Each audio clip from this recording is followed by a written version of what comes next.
Zure ama. Eta zure nagusia dira. Arraroa da. Ama? Zara! Zara, entzuten badidazu esan zein filmengatik irabazi nuen Tintxo Isaguar saria. Ongi dago. Apur bat emozionatu. Badut hori egitea, ez da? Bizitza osoa daramat zure zain. Pelikulako esaldi bata? Bai. Kontua gero eta gehiago okertzen ari. 2 urtez izan nahi zaren laguntzailea, oso ondo ezagutzen dut, zein da, egozentrikoa eta berekoia? Nire xatusa zapatila zikinak dauzkan poltsa batean sartu duzu?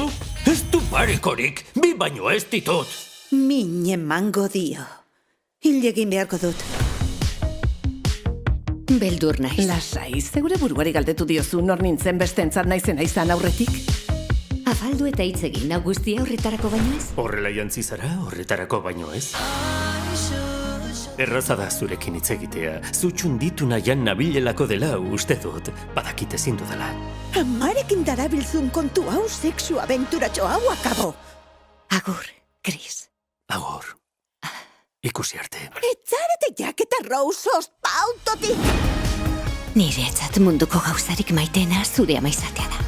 Galdutzat neuzkan sentimenduak berpiztu zaizkit, ez ditut zure aitarekin nengoenetik nabaritu izan. Ez dut... Nolatan esan duzu hori?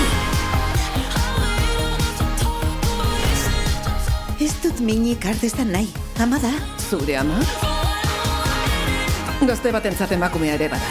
Bere bizitza da. Iloba beltzaran katxarroari gabonetan etortzen usteko konbentzitu ezin badut, zertarako balio dut. Nik baino gehiago nahi duzu etortzea.